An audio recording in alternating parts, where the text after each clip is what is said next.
আসসালামু আলাইকুম। সংবাদে আপনাদের সবাইকে স্বাগত জানাচ্ছি। আমি ফিরোজ তোহা। শুরুতেই আরবে কেবলস সংবাদ শিরোনাম। আন্তর্জাতিক বাংলা সংবাদে আপনাকে স্বাগত। এই মুহূর্তে আমাদের হাতে এসেছে যুদ্ধের সর্বশেষ গুরুত্বপূর্ণ সবথেকে তাজা আপডেট সংবাদ, এরপর বিস্তারিত। প্রথমেই জানাবো সিরিয়ায় উপস্থিতি নিয়ে তুরস্ককে নেতানিয়াহুর হুঁশিয়ারি। সিরিয়ার দক্ষিণাঞ্চলে তুর্কি সামরিক উপস্থিতির বিস্তার ইসরায়েলের পক্ষ থেকে কোনোভাবেই সহ্য করা হবে না বলে তুরস্ককে কড়া হুঁশিয়ারি দিয়েছেন ইসরায়েলের প্রধানমন্ত্রী বেনিয়ামিন নেতানিয়াহু। তিনি জানান, এই ধরনের পদক্ষেপ ইসরায়েলের নিরাপত্তার জন্য সরাসরি হুমকি তৈরি করবে।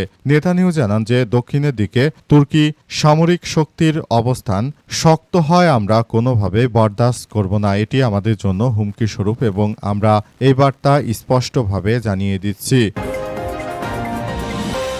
এরপর জানাবো ইরান যুদ্ধে নিহত 18 সেনা, আহত 757 জন, বলল পেন্টাগন। ইরান যুদ্ধ শুরু হওয়ার পর থেকে এ পর্যন্ত আহত মার্কিন সেনার সংখ্যা 750 জন ছাড়িয়ে গেছে। যুক্তরাষ্ট্রের প্রতিরক্ষা দপ্তর বা পেন্টাগনের ডেটাবেসে হালনাগাদের পর এই তথ্য জানা গেছে। আজ ডেটাবেস হালনাগাদ করার পর দেখা যায় সেখানে নতুন করে আরও 50 জনের বেশি সেনা আহত হওয়ার তথ্য রেকর্ড করা হয়েছে।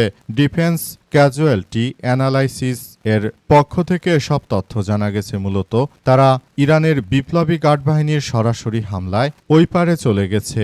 এই ঘটনার মধ্য দিয়ে মূলত ইরান যুক্তরাষ্ট্রকে আবার কঠিন থেকে কঠিন বার্তা দিল। তারা জানাচ্ছে এই মুহূর্তে বিষয়টি আসলে মেনে নেওয়া হবে না। এদিকে ইরানকে একঘরে করতে ট্রাম্পের পরিকল্পনায় বড় বাধা চীন রাশিয়া। ইরানকে অর্থনৈতিকভাবে একঘরে করে রাখতে বড় ধরনের চাপ তৈরির ঘোষণা দিয়েছে মার্কিন প্রেসিডেন্ট ডোনাল্ড ট্রাম্প। ইরানের সঙ্গে বাণিজ্য এবং অর্থনৈতিক লেনদেন করা দেশগুলোকেও কঠোর নিষেধাজ্ঞার হুমকি দিয়েছেন তিনি। তবে বিশ্লেষকদের মতে ইরানের গুরুত্বপূর্ণ বাণিজ্যিক অংশীদার চীন ও রাশিয়াকে এই চাপের মধ্যে আনা ট্রাম্পের জন্য সহজ নয়। এবারে জানাবো ইমরান খানের সঙ্গে পাকিস্তান সেনাবাহিনীর সমঝোতার ইঙ্গিত। কোন পথে যাচ্ছে পাকিস্তানের রাজনীতি? দীর্ঘদিন কারাবন্দী থাকার পর নেতা ইমরান খান তিনি আবারও বাইরে বেরিয়ে এসেছেন। তিনি মূলত এখন এই মুহূর্তে চাচ্ছেন যে করেই হোক তিনি পাকিস্তানের কারাগার থেকে মুক্ত হয়ে তিনি আসলে আবার বাইরের আলো দেখতে চাচ্ছেন। অবস্থায় নতুন করে আবারও এক ভয়াবহ বিপর্যয়কর পরিস্থিতি পাকিস্তানের মধ্যে হতে পারে।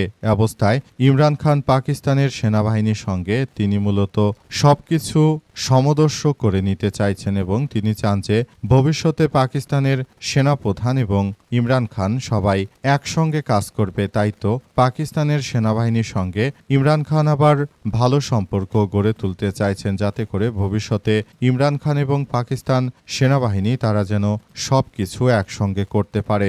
নতুন করে আবার মোড় নিতে পারে পাকিস্তানের রাজনীতি।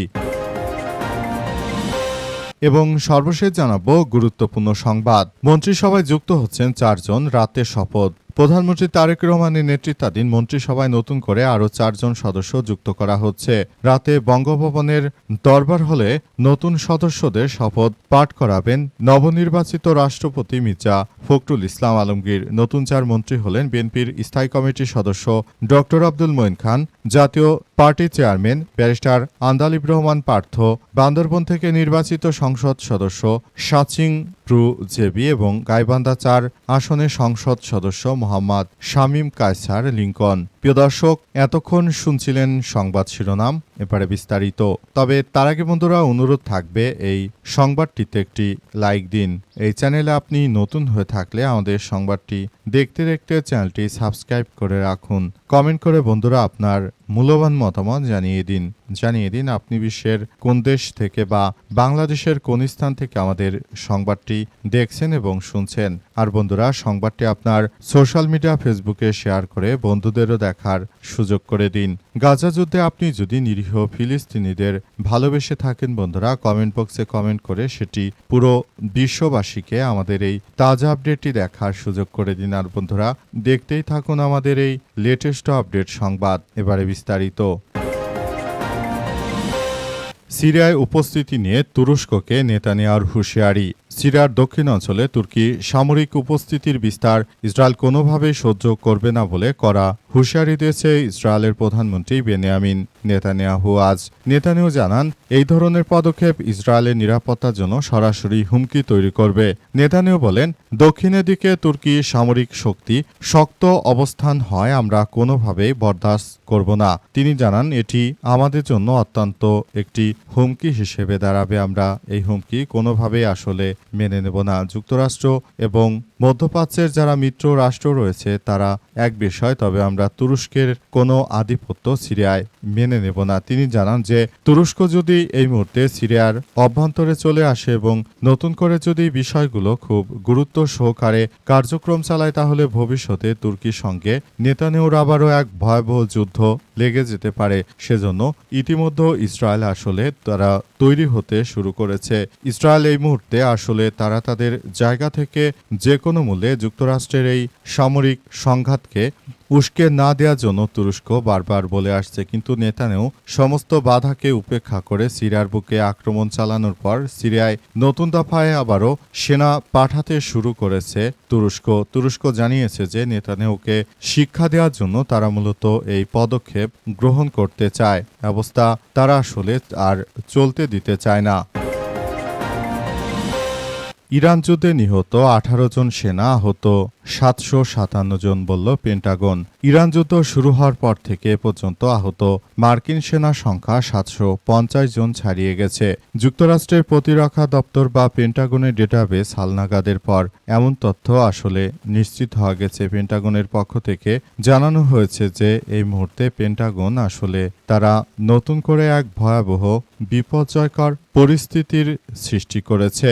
মূলত পেন্টাগনের পক্ষ থেকে অবশেষে ইরান যুদ্ধে যে ক্ষয়ক্ষতি হয়েছে সেটি ধীরে ধীরে তারা প্রকাশ করতে শুরু করেছে। মার্কিন যুক্তরাষ্ট্র এবং দখলদারেরা তারা মূলত ইরানের বিরুদ্ধে সন্ত্রাসী কার্যক্রম শুরু করার মধ্য দিয়ে তারা নিজেদেরকে যেভাবে কার্যক্রম চালিয়ে যাওয়ার ব্যাপারগুলো সামনে এনেছিল, আসলে সেখান থেকে সবাইকে বেরিয়ে আসতে হবে। যুক্তরাষ্ট্র তারা যদি মনে করে যে ইরানের সঙ্গে তারা যুদ্ধ শুরু করে খুবই ভালো কিছু অর্জন করতে পারবে, কিন্তু ইরান তাদেরকে দেখিয়ে দিয়েছে এই মুহূর্তে ইরান আসলে যুক্তরাষ্ট্রকে সরাসরি নাকানি চুপানি খাওয়াচ্ছে। অবস্থা চলতে থাকলে ভবিষ্যতে কিন্তু আর কখনোই যুক্তরাষ্ট্র আর ঘুরে দাঁড়াতে পারবে না, কারণ যুক্তরাষ্ট্রের একরকম বিষ দাঁত উপড়ে দিয়েছে ইরানের বিপ্লবী গার্ড বাহিনীর সদস্যরা। এই মুহূর্তে ইরান এমনভাবে নিজেদেরকে গঠিত করেছে যাতে করে যুক্তরাষ্ট্র একটা হামলা চালালে 5টা হামলা পাল্টা আঘাত করছে ইরান। মধ্যপ্রাচ্যের যে ঘাঁটিগুলো ছিল যুক্তরাষ্ট্রের, প্রতিটি ঘাঁটির অবস্থা একদম মৃত্যুপুরীতে পরিণত করে দিয়েছে। ইরানকে একঘরে করে রাখতে ট্রাম্পের বড় পরিকল্পনায় বাধা চীন এবং রাশিয়া। এই মুহূর্তে আমাদের হাতে সংবাদ এসেছে, মার্কিন বিমান বাহিনীর ঘাঁটিতে বিমান বিধ্বস্ত হয়ে সব আরোহী মারা গেছে। যুক্তরাষ্ট্রের আলাস্কায় বিমান বাহিনীর একটি প্রত্যন্ত ঘাঁটিতে বিমান দুর্ঘটনায় সব আরোহী মারা গেছে। আজ স্থানীয় সময় মধ্যাহ্নের পরপরই ওই বেসামরিক বিমানটি কেপ হিউনহ্যাপের কাছে বিধ্বস্ত হয়। সেখানে একটি দূরপাল্লার রাডার সাইটের বিমানবন্দর রয়েছে বলে জানা গেছে। ইরানকে অর্থনৈতিকভাবে চাপে রাখার জন্য যুক্তরাষ্ট্র এখন সব ধরনের তারা পদক্ষেপ নিতে শুরু করেছে। যুক্তরাষ্ট্রের প্রেসিডেন্ট ডোনাল্ড ট্রাম্প তিনি নিজে এই মুহূর্তে ইরানের বিরুদ্ধে সরাসরি কঠোর বাণিজ্য নীতি আরোপের ঘোষণা দিয়েছেন। যুক্তরাষ্ট্রের প্রেসিডেন্ট ডোনাল্ড ট্রাম্প তিনি নিজে বিষয়গুলো সবকিছু এখন করতে শুরু করেছেন। আসলে এই মুহূর্তে যুক্তরাষ্ট্র যে ধরনের কার্যক্রম চালাচ্ছে এর মধ্যে আসলে খুবই এক ভয়াবহ বিপর্যয় ডেকে নিয়ে এসেছে। যুক্তরাষ্ট্র এই মুহূর্তে ইরানের বিরুদ্ধে যে শক্তিশালী আক্রমণ চালিয়েছিল সেই সব হামলা চালিয়েও মূলত ইরানকে তারা দমন করতে পারেনি। তাই তো ইরানের বিরুদ্ধে তারা এই শক্তিশালী বাণিজ্য নিষেধাজ্ঞা নিয়ে হাজির হয়েছে। যদিও যুক্তরাষ্ট্রের প্রেসিডেন্ট ডোনাল্ড ট্রাম্প তিনি ইরানের বিরুদ্ধে শক্তিশালী এই বাণিজ্য নিষেধাজ্ঞা অনেক আগে থেকেই তিনি শুরু করেছেন, কিন্তু শেষ পর্যন্ত তিনি যুদ্ধে জড়িয়েও তিনি আসলে কোনো বিজয় অর্জন করতে পারলেন না। তিনি ইরানের কাছে হেরে গেলেন। হেরে গিয়েও তিনি আবারও নতুন করে প্রচেষ্টা চালিয়ে যাচ্ছেন যাতে করে ইরানকে আসলে শায়েস্তা করা যায়। কিন্তু দুঃখজনক ব্যাপার হচ্ছে হচ্ছে যে ইরান এই মুহূর্তে নিজেদেরকে দেখিয়ে দিছে তারা যুক্তরাষ্ট্রের কাছে কখনোই মাথা নত করবে না।